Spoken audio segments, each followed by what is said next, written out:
Hello. Share ko lang. Wala na yung aso ko. Si Chloe. Pakalungkot.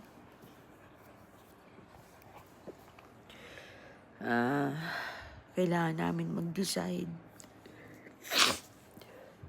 Kasi nahihirapan na siya.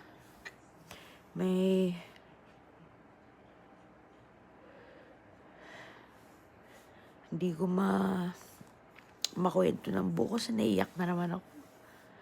2 days na nga ako hindi pumapasok. Miss na miss namin siya.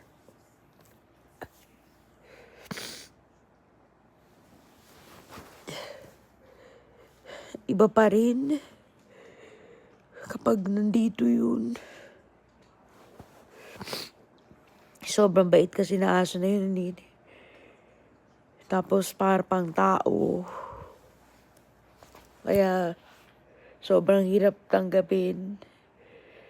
Pinatulog na namin kasi kesa naman nakikita namin siyang hirap na hirap huminga. Wala na raw cure. Kasi nag-collapse na yung sa lalamunan niya.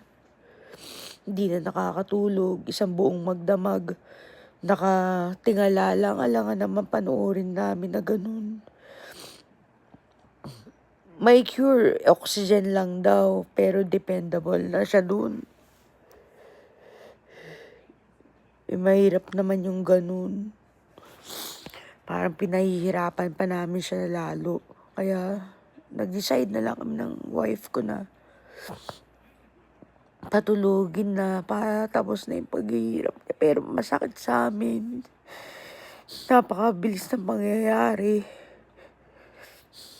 Akala namin makakasama pa namin siya sunod-sunod. 5 yun, imagine. 5 down to 0. Inubos lahat. Kaya ang hirap.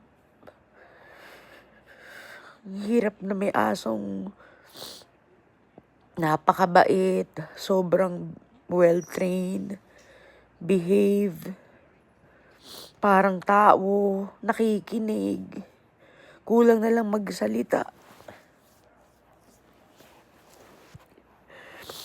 Kaya sobrang miss na miss namin.